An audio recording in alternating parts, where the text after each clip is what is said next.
2026-এর মহাযুদ্ধে বাংলা দখলের লড়াইয়ে কোনো খামতি রাখছে না বঙ্গ বিজেপি।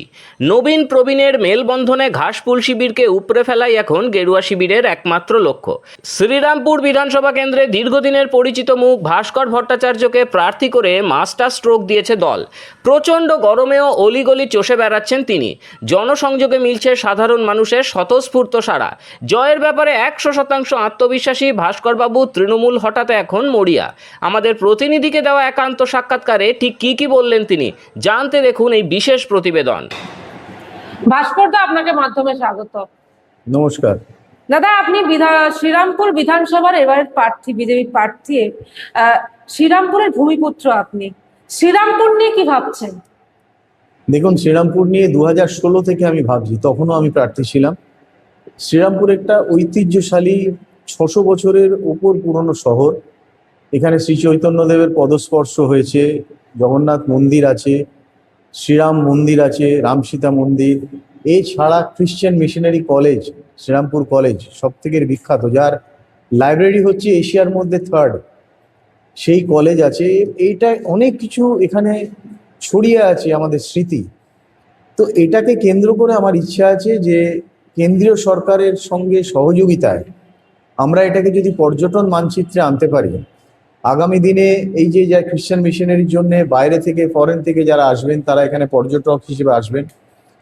ডলার, ইয়েন বা ফরেন কারেন্সি এখানে আমরা পাবো, যেটা ওনারা খরচা করবেন। ফলে একটা ডেভেলপমেন্ট তো হবেই, তার সঙ্গে সঙ্গে কেন্দ্রীয় সরকারের একটা বাজেট থাকে এই পর্যটন মানচিত্রে যে সমস্ত শহর থাকে, সেই বাজেটের সঙ্গে নিয়ে, বাজেটকে সঙ্গে নিয়ে আমরা যে ডেভেলপমেন্ট করতে পারবো, সমস্ত রাস্তাঘাট, সেচ ব্যবস্থা, এখানকার ছেলে মেয়েদের চাকরির ব্যবস্থা, তাদের ডেভেলপমেন্ট, শিক্ষা, স্বাস্থ্য এবং এই মন্দির এবং অন্যান্য জিনিসকে কেন্দ্র করে একটা যে সুন্দর ব্যবস্থা, গঙ্গা আছে আমাদের এখানে, সেখানে একটা স্পোর্টস, ওয়াটার স্পোর্টস তৈরি করা।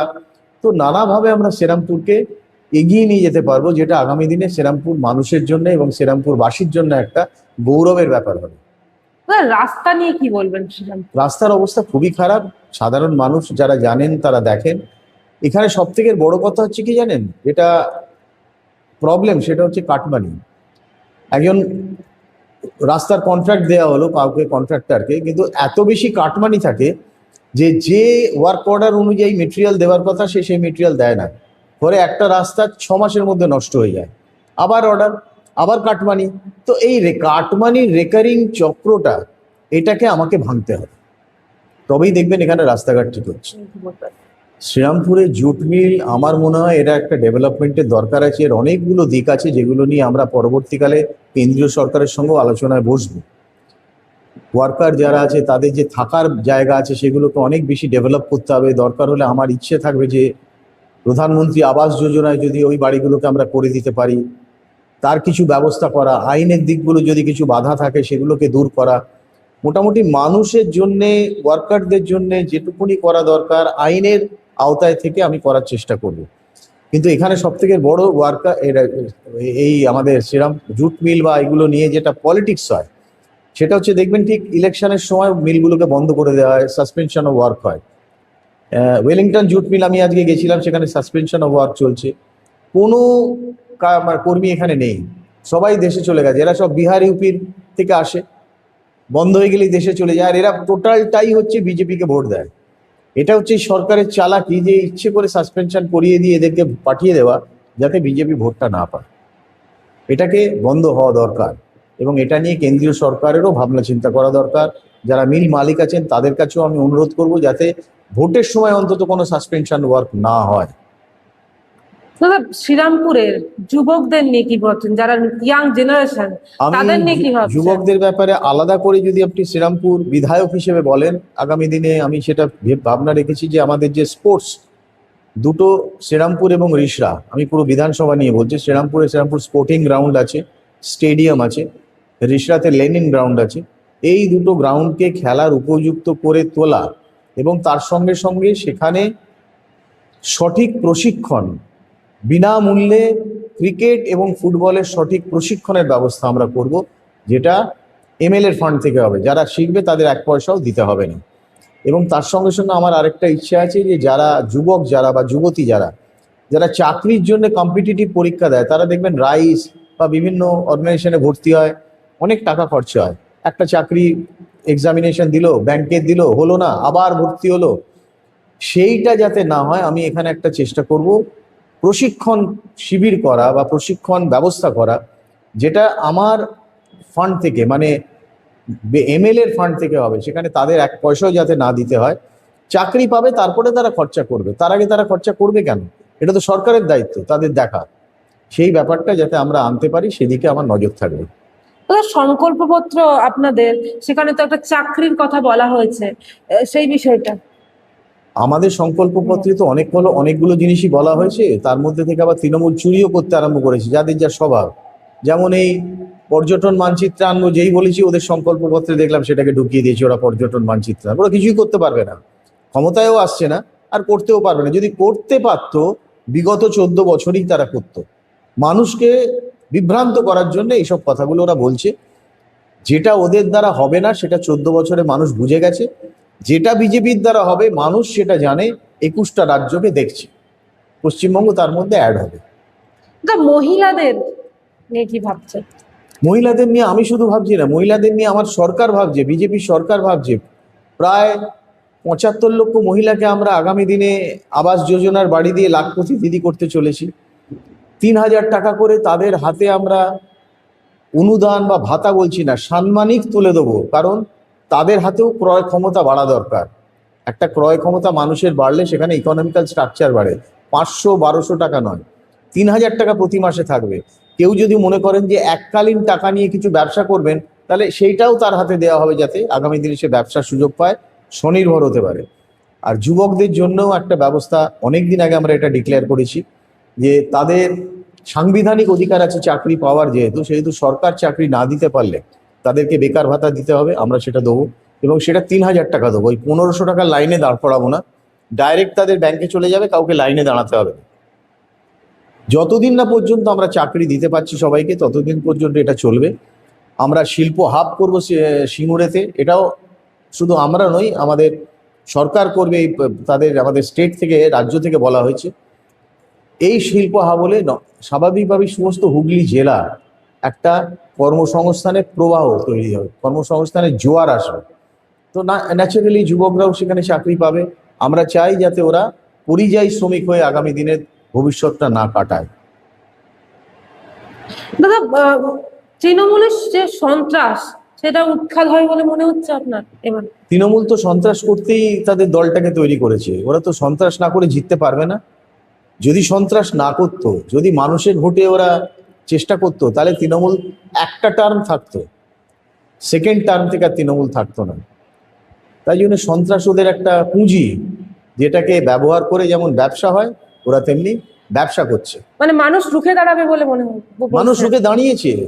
সবসময় যে লাঠি হাতে দাঁড়াতে হবে তার কোনো মানে নেই। মানুষের চোখে মুখে দেখা যাচ্ছে তারা রুখে দাঁড়িয়েছে, এবং আগামী 29 তারিখে ইভিএম এর বোতামে সেটা প্রমাণ হয়ে যাবে। দাদা, মানুষের কাছে যাচ্ছেন, শ্রীরামপুরের মানুষের কাছে আছেন, কেমন সাড়া পাচ্ছেন? ভীষণ সাড়া। আমি আই টু আই কন্ট্যাক্ট করছি। 75% জায়গায় আমি চলে গেছি, ডোর টু ডোর, ঘরের সামনে গিয়ে কথা বলেছি। আমি যখন চোখে চোখ রেখে কথা বলছি, তার চোখ দেখে বুঝতে পারছি যে তার ভেতরে কি চাহিদা। সে চায় পরিবর্তন, বলতে পারছে না ভয়ে, কিন্তু হবে, পরিবর্তনই হবে। দাদা, আমরা দেখছি যে আপনার মানে শ্রীরামপুর বিধানসভায় ভাস্কর ভট্টাচার্য নামে আরেকজন হ্যাঁ। নির্দল প্রার্থী হিসেবে মানে নমিনেশন দিয়েছে। তৃণমূল সরকার যে জনগণের সঙ্গে নেই, সেটা বুঝিয়ে দিল যে আমার নামে আরেকটা ক্যান্ডিডেট দাঁড় করিয়ে আমার থেকে যাতে ভোট পাটা হয়।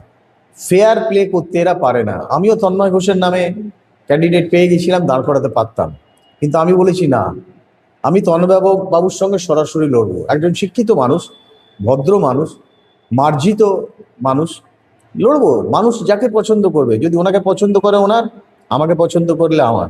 কিন্তু ঘটনা হচ্ছে, উনি কিন্তু দুর্নীতির চাদরটা গায়ে দিয়ে এসে সমস্ত শিক্ষিত সমাজকে অপমান করেছেন। ওনার উচিত ছিল দুর্নীতির বিরুদ্ধে লড়া, সেটা করলেন না। উনি দুর্নীতির সপক্ষে লড়ছেন, আমরা লড়ছি দুর্নীতির বিপক্ষে। মানুষ বুঝে নেবে কোনটা চায়। দাদা, শ্রীরামপুরবাসীর উদ্দেশ্যে কি বলবেন? শ্রীরামপুরবাসীকে বলবো যে আগামী দিন যেটা আসছে 2026, এই শেষ ভোট হবে আপনাদের জন্যে। যদি আপনারা পরিবর্তন না করতে পারেন। আর আপনার পরবর্তী প্রজন্ম কিন্তু শাঁখ বাজানো শুনবে না, সরস্বতী পুজো দেখবে না, দুর্গা পুজো দেখবে না। হিন্দু সনাতনী ব্যবস্থা বা আমাদের আচার আচরণ আগামী দিনে টিকে থাকবে কিনা, সেটা একটা বড় প্রশ্ন চিহ্নের মুখে পড়ে যাবে। তার দায়িত্ব কিন্তু আজকে যারা ভোটার আছেন তাদেরকে নিতে হবে। সেই ভেবে যেন তারা এই নির্বাচনটা দেখেন। এই নির্বাচন শুধু সরকার পরিবর্তনের নয়, পশ্চিমবঙ্গকে পশ্চিমবঙ্গে রাখার পরিবর্তন।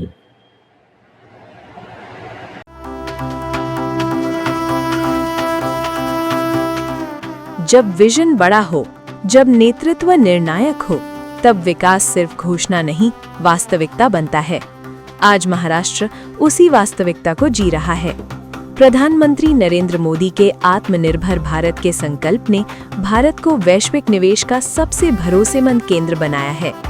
दुनिया की बड़ी अर्थव्यवस्थाएं आज भारत में अवसर देख रही हैं, और उस अवसर का सबसे मजबूत स्तंभ है महाराष्ट्र। उद्योग, निवेश और निर्यात के क्षेत्र में महाराष्ट्र लगातार देश में अग्रणी राज्य रहा है।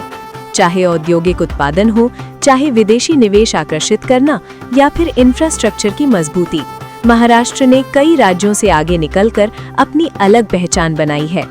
दावोस 2025 में महाराष्ट्र ने 15.72 लाख करोड़ रुपए के निवेश समझौते कर नया रिकॉर्ड स्थापित किया। ये केवल कागजी समझौते नहीं है, इनमें से 80% परियोजनाएं क्रियान्वयन के चरण में है, जो भारत में सबसे अधिक है। यही महाराष्ट्र की कार्य संस्कृति है, घोषणा से जमीन तक की तेज यात्रा। मुख्यमंत्री देवेंद्र फडणवीस के नेतृत्व में नई औद्योगिक नीति 2025 लागू की गई। स्पष्ट दिशा, सरल प्रक्रियाएं और निवेशकों के लिए स्थिर वातावरण के साथ राज्य का लक्ष्य है 16 लाख नए रोजगार सृजित करना। हर जिले में उद्योग, हर युवा के लिए अवसर। 36 plug in play MSME park तैयार किए गए हैं, जहां भूमि, बिजली और आधारभूत सुविधाएं पहले से उपलब्ध हैं। उद्योग शुरू करने में अब कोई अनावश्यक देरी नहीं। मैत्री 2.0 पोर्टल AI चैटबॉट के साथ अनुमतियों की प्रक्रिया को पूरी तरह डिजिटल, पारदर्शी और तेज बना रहा है। प्रधानमंत्री नरेंद्र मोदी का विजन, मुख्यमंत्री देवेंद्र फडणवीस का नेतृत्व और महाराष्ट्र की उद्यमशील ऊर्जा मिलकर बना रहे हैं एक नया औद्योगिक भविष्य। महाराष्ट्र, निवेश का विश्वास, विकास का भविष्य।